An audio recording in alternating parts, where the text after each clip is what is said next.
There's a very famous person from our country, Malala Yousafzai, who was presumably shot because she wanted to go and study at a high school level. The same place where Malala comes from, I studied there, and I was taught at a medical school by my grandmother, my father's aunt, who was also a doctor there, obviously very senior to me, my father's aunt, but she was a doctor at a time when even becoming a doctor in the West for a woman was surprising. She was a doctor there in Pakistan at that time. I immigrated to Canada in November 2014, and since April 2015, I'm working as an accident benefit case manager at a personal injury law firm in Ontario. My background as a surgeon from back home has helped me get this job and to be good at it.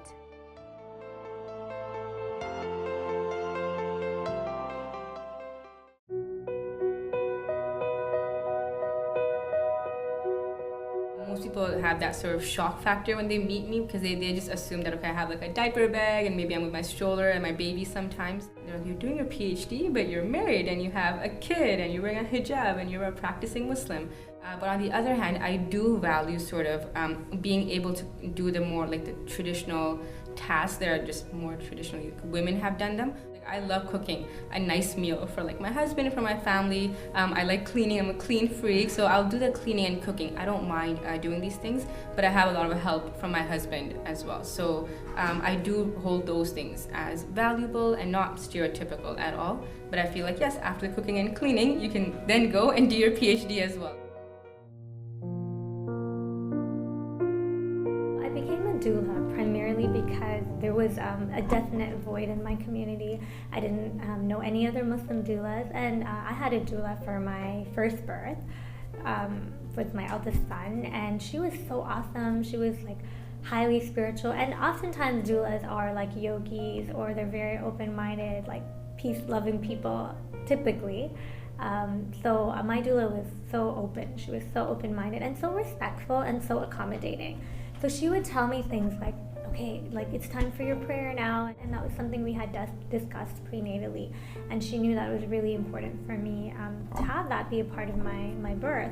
And she was so awesome, but I felt like there was one thing lacking. And because labor is, labor, it's hard work, I found that, the words were kind of escaping me during my birth. And I just had wished so badly that she was Muslim, or at least familiar with some of our Quranic verses and verses for healing. And my husband, like, his voice was just driving me crazy. So I didn't want to hear his voice after a certain point.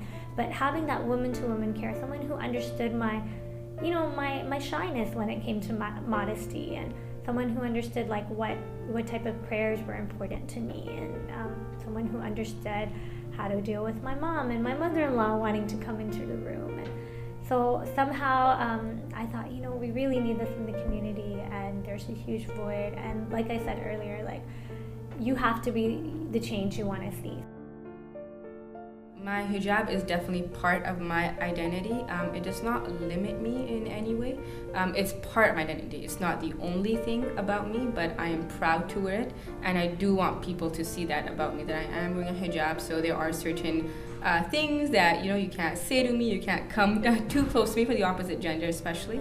And I like the sort of the look that it gives. Especially again at university, we have to do a lot of workshops, give speeches, and give talks at conferences, and present our research. So I don't have to worry about the audience members or the researcher looking at what I'm wearing. I can just basically focus on my brain and what I'm talking about. So it empowers me in that sense. I don't have to fix anything, or there's no wardrobe mishaps or anything of that sort. And I know people are paying attention to my research, to my academic side of things, to my intellect, and not looking at what I'm wearing or what I'm not wearing.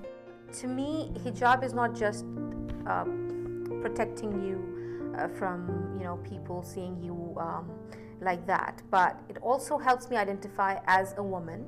So when I go, for instance, if I go out on a working lunch, so I go out on a working lunch, though they would feel that, oh, she may not be able to mingle with us. But because of my hijab, it is most of my non-Muslim colleagues that tell me, oh, you shouldn't have this. This is a tiramisu cake. It has a bit of alcohol in it. So I tell them, See, my hijab served a purpose today. You told me not to eat it because I identified myself as someone who practices a particular religion. A lot of people assume that we're very traditional. There's some kind of discrepancy between understanding what a woman is observant and a woman being traditional, and there's some kind of misinformation out there. So I think just because you're an observant woman and maybe you choose to wear hijab, or maybe you choose to identify with, the boundaries of Islam openly, people often assume that we are, not very educated, that we may have an accent, that a lot of us are not born and raised here. And I think also just that idea of somehow we are controlled by the men in our community, which couldn't be further from the truth. I mean, you can ask my husband about that. But that somehow we are, I hate to use that word, but oppressed. Most people, when they think of PhD, they think, okay, you're just in the library or in your lab all day focused on your research. But not many people know that you can do a community-based PhD as well. So you can actually help your fellow community members. In this case, I want to help our imams, the Muslim women just within our community at the mosques, and especially their mental health, because that's a huge issue in our community. McMaster started this initiative called SPICES. It stands for Student Proposed Projects for Intellectual Community-Based Engagement Scholarship. It's a long name, but it's SPICES. And they wanted us to basically go in the community, combine our research with the community's needs. So one of the mandates of that project for us was to focus on mental health in Muslims. So I started doing workshops. We thought this was the best way to get the knowledge out there. No one's gonna come to our university and come to our conferences, so we have to go out. So I focused primarily on mental health, and I started going to the different mosques within GTA, and I focused primarily on mental health with women. And we did talks on depression and abuse and anxiety, eating disorders, self-esteem, every topic that you can think of from a research perspective, and then combined it with the Islamic perspective. And after every workshop, there would be a line of women with questions, and most of these women would be crying because they would say, Kashmala and the other student who was there, Nausheen, my partner in this, that I've been going through abuse for so many years, or I've been going through depression for so many years, but no one's ever talked to me about it, or no one's ever told me about it. I've never Googled it. I just didn't know this was a real medical condition.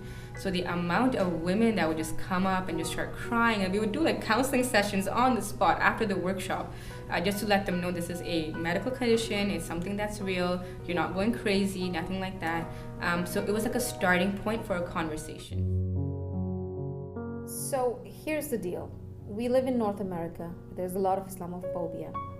People they think we are some, people who are very different from them, and in lots of ways, in big ways. When we don't eat what they're eating, they're like, oh my God, I don't know what they think, because obviously we have restrictions. So I am contributing because I make them see that I am just a normal person like them. I enjoy stand-up comedies. I also enjoy so many things they do. I would enjoy the chicken if it was halal. And I love pizza.